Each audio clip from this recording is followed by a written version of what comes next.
And then I gave her her pellets and she didn't eat them.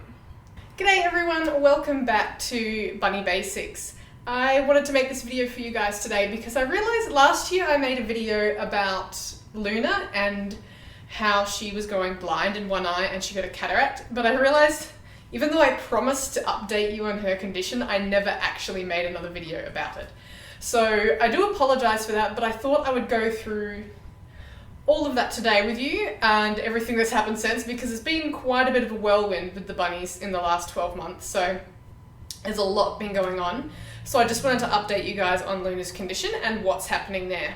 So I am going to be looking at my phone because I did write everything down at the time. So I'm going to be referring to that quite a lot because it was over a year ago and I don't remember all the details without looking that up. So without further ado, we're going to get into it and I'm going to tell you about Luna. Also, as a note, I apologise if you hear clanging in the background. That's my parrot Dory climbing around in her cage. I am going to try and cut out her loud noises, her calls, as much as possible, just because they are very loud with the microphone in this room. So without further ado, moving on to Luna. And if you're unaware, Luna is the little brown lop mix in the back there, hiding behind Apollo for the video, of course.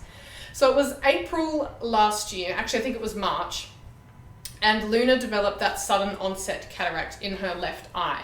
So this is a cataract that came on literally overnight. I meant to turn the sound off on my phone. Done. And so the sudden presentation of that was obviously very alarming. And we made an appointment for our vet. We saw our regular vet. They're relatively rabbit savvy. I go to them for vaccinations and stuff, but I tend to see another vet if it's something more involved. They said it looks like fairly regular cataract. They weighed her. We had a referral to an ophthalmologist and we went and saw him. Now he said the cataract didn't really look like an EC cataract because cataracts are quite common with EC in rabbits, and we could do cataract surgery if we wanted. The estimate for that was about $4,000, so it wasn't going to be cheap. That's removal of her cataract and then replacing her lens with an artificial one or a manufactured one. So we decided not to go down that route because it's very, very expensive and Luna still has the ability to see out of one of her eyes. So if it had been both eyes and maybe she was 2 years old, we might have done it, but with still having perfectly good vision out of the other eye, we didn't really see the point. So leading from that, I realized that Luna had lost a lot of weight. Now she was weighed at her initial vet visit, but honestly, I didn't think about it too much. For whatever reason, it slipped my mind about how much weight she had actually lost.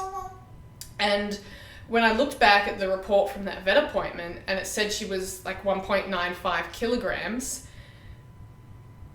I was in shock because I realized normally her ideal weight is probably 2.4 kilograms.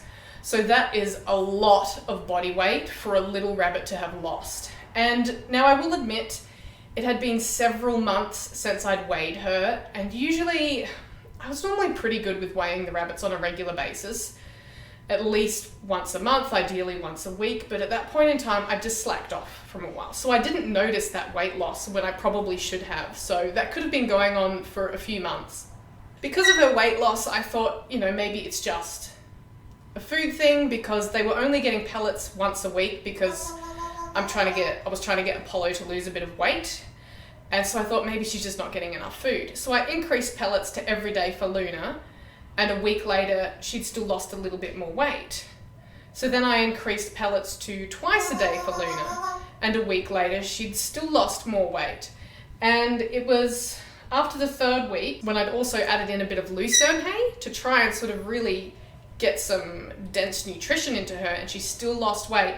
And she dropped to 1.85 kilograms. Now at this point, I'm really worried about her because she's really bony and obviously there's something else going on. Just before we went back to the vet, I realized that her water intake had also increased quite a bit. I was watching her throughout the course of the day and realized that her water intake compared to Apollo's was actually really high. I brought a vet appointment forward as quick as I could, as early as possible, and the vet ran some blood work and we considered that there's a good potential for EC, which is E. cuniculi, which is a protozoal parasite. I believe it can commonly infects the kidney and the brain, and generally one of the most common symptoms you see with EC is a head tilt or spinning. So we ran blood work. The vet just wanted to check that first before we started on the panicure.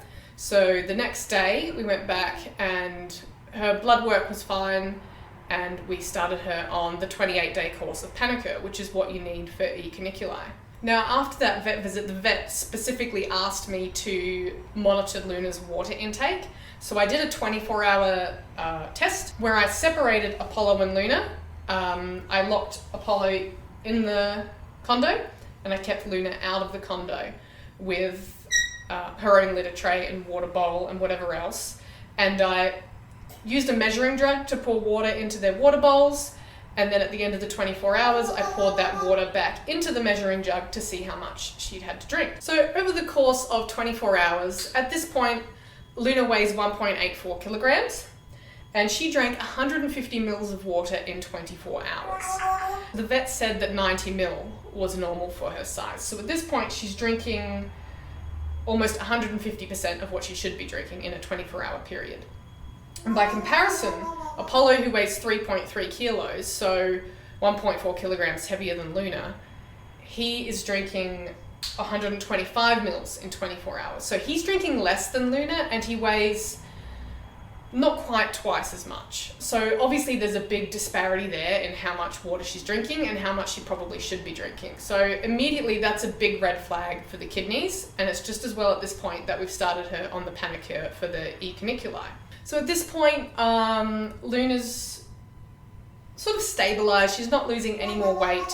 We've got her on the panicure, and I felt like she was obviously stabilized, which is good, but I felt like there was something else going on, and I wasn't quite sure what it was, but I just felt like we needed to look more into it. I just had, one of those gut feelings about your animal when something isn't right, and I just thought, I've got to look into this. We went back to the vet again, and she recommended we see a different vet, one who I actually hadn't seen before, but she is so good. She's very, very rabbit savvy. So with Luna's weight being so down, and at this point it was late April, and being in Australia, that's autumn, you're heading towards winter, I actually ordered Luna a snuggle safe as well, which is a reheatable heat pad for rabbits. You throw it in the microwave for a little bit and it stays warm for like 10 hours or something. It's fantastic. So I bought that for Luna at that time because I was worried about her maintaining body heat.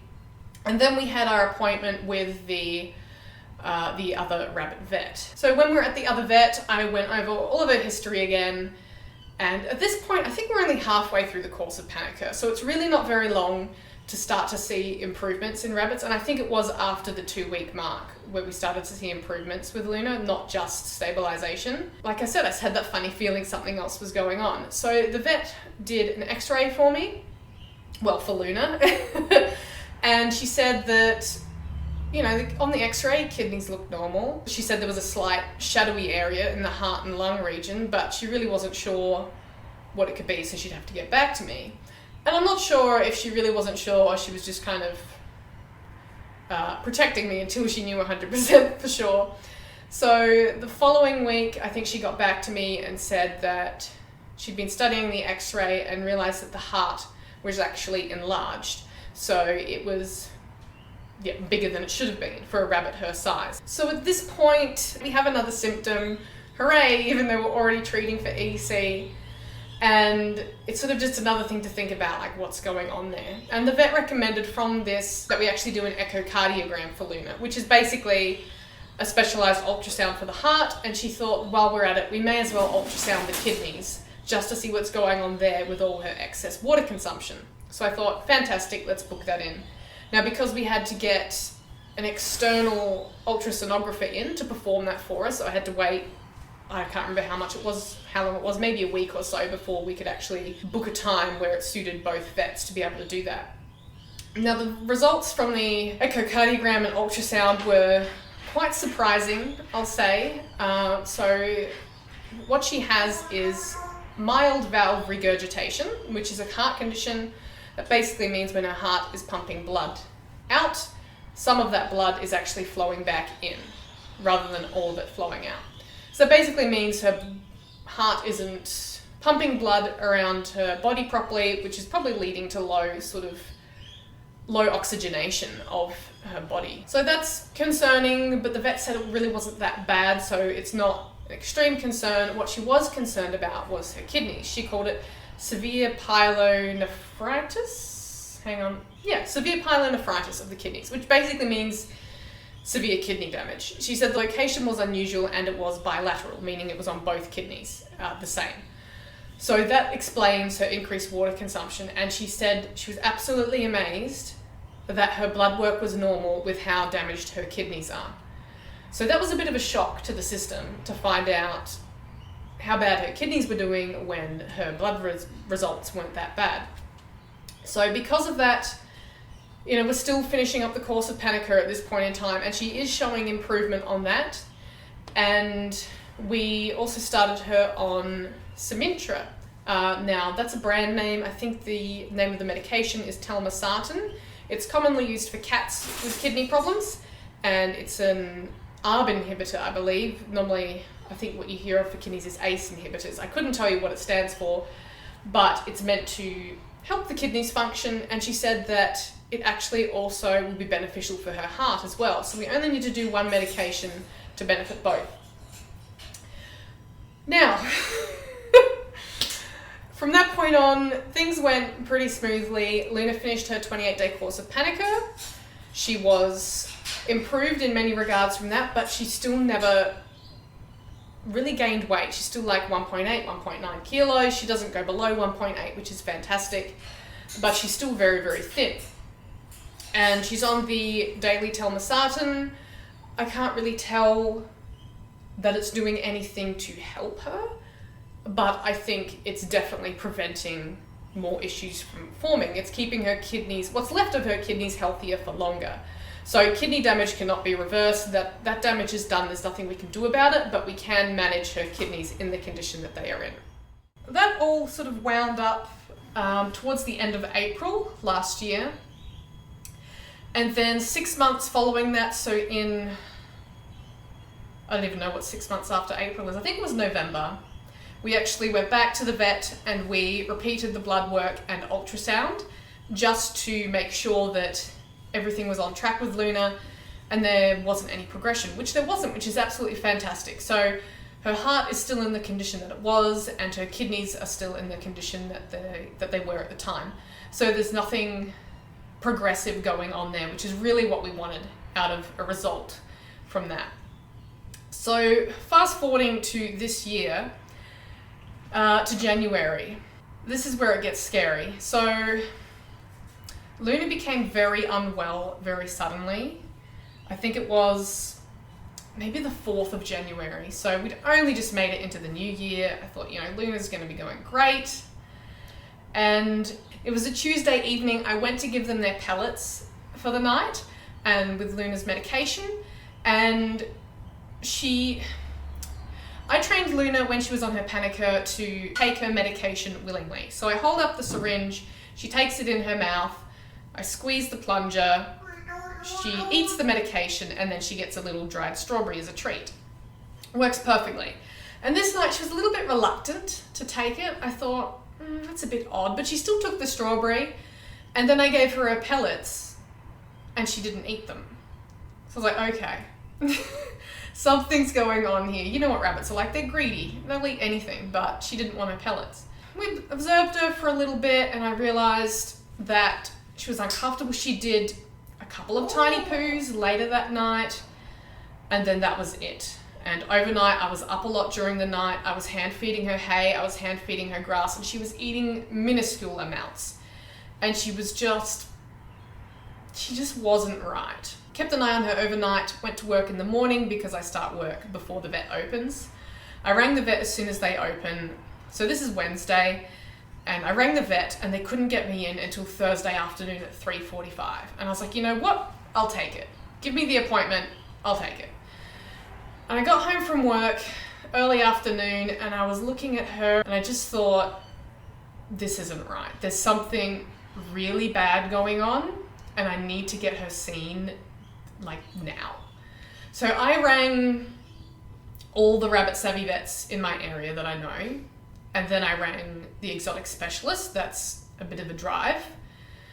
And then I rang all my local non-rabbit savvy vets that well, I don't know, maybe they are rabbit savvy, but I couldn't get into anywhere. And so then, even though it was during vet clinic hours, we had to go to the emergency clinic.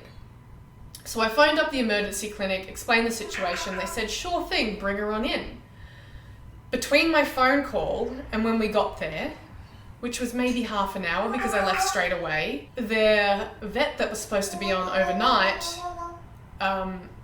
called in sick. So by the time I got there, and we spoke to a nurse for triage and we got into the appointment with the vet said, I can take bloods, I can do tests, but we can't do anything for her. Because by the time you get the test results and by the time we do any of the results, there's not going to be a vet here because unfortunately our night vet's called in sick. The nurses can't diagnose or prescribe treatment. So here I am at this emergency clinic with Luna she's really not well and they can't really do anything. So they suggested that I go there's another emergency clinic, and I was like, after ringing 15 different vet clinics and explaining the situation to so many different people, I was so done with dealing with things, and I just said, how far away are they? And she's like, oh, they're just around the corner. So I couldn't have been more happy to hear a piece of news. And I said, okay, we'll go there. So I rang them, explained the situation again. We drive over there. Once again, triage with the nurse before I see the vet. And I've got to give the vet credit because he clearly wasn't comfortable treating rabbits, but he saw Luna anyway. He could tell she was very, very unwell. He wasn't comfortable taking bloods, which I was a little bit upset about, but if they're not comfortable and he's not confident, then what can you do? You can't make them treat your rabbit. He thought she might have been a little bit anemic, and he asked me if she was normally that flat, that lethargic. He's like, is that the painkillers? Because I'd asked the other vet clinic to give her painkillers before we left to tide her over, to make sure, she was at least feeling comfortable for when we drove to the second vet. And I said, no, it's not the painkillers, she's just been really sort of unresponsive. And that's the thing that got to me the most. It wasn't so much the not eating and the not pooping, which is very serious in rabbits, but she was very unresponsive and lethargic. He thought she might have been a bit anemic, and he gave her sub-Q fluids, subcutaneous fluids, and also some gut motility medication, just to get things moving along. She'd already had painkillers at the previous vet, but I asked if he could give me something for her to take home. And this is where I've got to give him credit, because I said to him, she can't have meloxicam because of her kidney damage. That's actually quite bad for kidneys, and if you've got kidney damage, you don't want to be taking that. So he said he wasn't sure what to give her, but hello. So he actually, the fact that he was comfortable enough to tell me that he wasn't sure what she could have and he had to go and look it up made me feel more confident in his ability. The fact that he was honest with me. So he came back with the textbook, looking up, here's this medication, it says it's good for rabbits in these situations, and so that's what we went with. And I was comfortable doing that because he had taken the time to look up what was appropriate rather than just guessing. Came home with pain medication, she had her sub-Q fluids on board, and I thought, that's okay, this will get her through the night. That's what, she just needed something to get her through the night, because I knew if we hadn't gone to that emergency vet, I don't think she would have lasted the night. So fast forward to Thursday morning, I'm at work again, and I ring the vet first thing in the morning because I know our appointment isn't until mid-afternoon, and I knew she couldn't wait that long. When I phoned them, they told me they couldn't bring her appointment forward, but I could drop her off, and they said if the vet had time before surgery, she would check on her and assess her and work out what was going on. Now, within an hour of dropping Luna off, I had a phone call from the vet. And there was a little bit of panic. I thought, oh my goodness, has she passed away? Fortunately not, but the fact that the vet told me, she phoned me and she said, We've taken bloods to run full blood work. We've done an x-ray. We've given her sub-Q fluids and fed her critical care. And this was an hour after I dropped her off. So I took her in, and they obviously realized how severe her condition was. And they immediately got the vet to look at her and assess her and do all that for her. Rather than just hoping she could fit her in before she went into surgery, she made the time to do that straight away. And I will forever be thankful for that, because they made her a priority when she really needed to be. She said it wasn't looking very good, but to come in at my appointment time at 3:45 and we'd go over what they'd worked out so far. So 3:45 p.m. rolls around and I'm at the vet waiting to see Luna, and I'm really excited and really nervous. And the vet brings her in, and she's got an IV line in her ear wrapped up with a bandage so she can get constant IV fluids because she was severely dehydrated. She's still very lethargic and not very responsive, but she seems at least perkier in the sense that she's on fluids, so she's clearly, I guess, getting the care she needs. She's not better, but she seems brighter because she's not dehydrated. So I could tell the vet thought it was very serious, and she basically told me, she's like, you need to consider putting her to sleep. I realized I forgot to mention something. So on the Tuesday night, when this all first started, because Luna has that cataract in her left eye, and it's like a milky blue color. On the Tuesday night, that was slightly golden, which I had no idea what caused that, but I knew it couldn't have been good, any sudden change like that. So then when she's at the vet now, when I'm in the exam room with the vet talking about Luna, and that cataract has gone from light golden to like a rich sort of deep red color, like an orangey red. And so the vet was talking to me. She said, I don't really understand what's going on, but if I didn't know better, I would think she had calicivirus. And if you don't know, calicivirus is also known as RHDV, which is rabbit hemorrhagic disease virus. And it is basically something that attacks the red blood cells and your rabbits bleed out. She's like, her blood cells are basically destroyed, and I don't understand what's doing it. They call it the packed cell volume, and I guess it's like a density of red blood cells in your bloodstream. And a rabbit's packed cell volume should be between, I think it's 35% and 50%. Now, when I took Luna in to our vet on the Thursday morning and they tested her PCV, it was 18%. So she was critically anemic at that time. The fact that her red blood cells were just being destroyed without any discernible reason, she was like, it's almost like calicivirus, but it's not calicivirus. If it was calici, she'd be dead by now. And I think that's really why she suggested thinking about putting her to sleep, because I don't think she thought there was much hope. You know, she said, if you want, we can keep her on the IV fluids overnight, keep her in, and see how she is in the morning. So ultimately, that's what we decided to do, at the very least for Mr. Apollo's sake. So the very next morning, the vets rang me. They rang me reasonably early in the morning, thank goodness, because I was just stressing. And they said she was tiny bit perkier. Still obviously not very well, but a tiny bit perkier. So we made an appointment to come in and see her that afternoon. My husband came in as well, and she said, you know, she's been doing slightly better. We're syringe feeding her critical care, and she started pooping again, which is incredible because she went more than 48 hours without pooping. They were all really good signs. And the fact that she was slightly more energetic, not very energetic, but she was ever so slightly improved from the day before, and I'll take any improvement I can get in that sort of scenario. We said, yep, fantastic. The vet said, we'll just keep doing what we're doing, and chances are you can take her home tomorrow. And that was Saturday. So Saturday comes around, the vet rings us in the morning and says, yep, Luna's okay to go home today. She's chewed through her IV line 4 times this morning, even after we wrapped it in aluminium. So I think she's feeling better. So we brought Luna home, and she clearly still wasn't 100%. She wasn't fantastic, but she was way better than she was 2 days prior. So being home with Apollo helped. She was eating, she was pooping. Poops were small, but that's to be expected when a rabbit's been unwell for so long. Thursday the following week, we went back to the vet, and they rechecked her blood work and her packed cell volume, and her packed cell volume had gone up to 32%. And that's from 18% the week prior. So that is incredible. And she was just a lot more lively. She wasn't unresponsive anymore.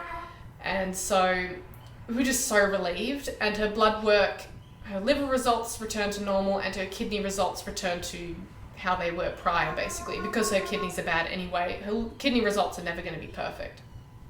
So that was just a huge relief. Like, it was very, very scary, and I thought we were going to lose her, and honestly surprised that we didn't. And all of the vets, the emergency vet did an amazing job, even though he wasn't super confident. He tried, and he really cared, and that's what mattered.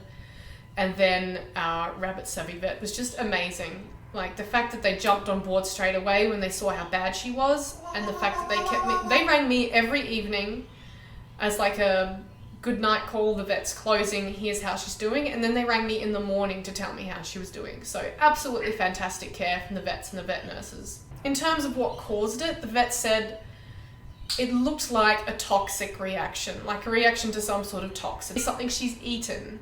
And I said, well, there's nothing she's eaten. I mean, they have hay, maybe there was something in the hay, and they don't go outside. But then, I think it was the Friday night, I found a dead spider, a dead venomous spider in their pen.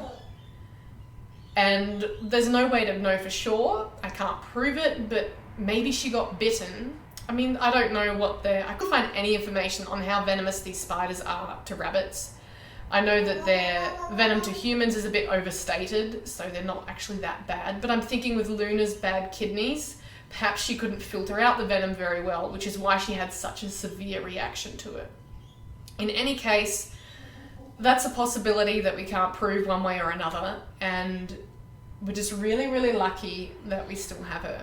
So Apollo's pleased, I'm pleased, Luna's still here, her kidneys are still bad, she still has the cataract in her left eye, she's still underweight, which is something we're working on really hard at the moment. I've really upped her pellet and Rhode intake, but I'm going to make another video on that anyway. So this has been really long and rambly, and I apologize, but I wanted you to get all the information because it's been a really big saga, and it's been very stressful and worrisome. Because it is Easter, I did also want to show you guys this little drawing I did of a bunny for Easter. I have an art YouTube channel as well, if you didn't know. It's called Brushes with Beck. Check that out. I'm going to link it in the cards or something. I did a video on how I did this drawing. So if you want to check that out, go and check it out. If you don't want to check it out, that's fine too, because this is a bunny channel, not an art channel. So that's all I've got for you guys for this video. Thank you so much for sticking with it if you did. I know it's a lot of information to absorb, but Luna really did have so much going on last year and beginning of this year, and it's just been an absolute roller coaster. So here's hoping, fingers crossed, that she now just... everything's smooth sailing. I mean, I know she's not gonna be perfect forever. Her kidneys are bad, but we've just gotta see how she goes from now on. Thank you so much for watching. Please give the video a thumbs up. Leave any comments or questions you may have about Luna's health or this video down in the comments below. Don't forget to subscribe, and I'll see you again next time. Bye!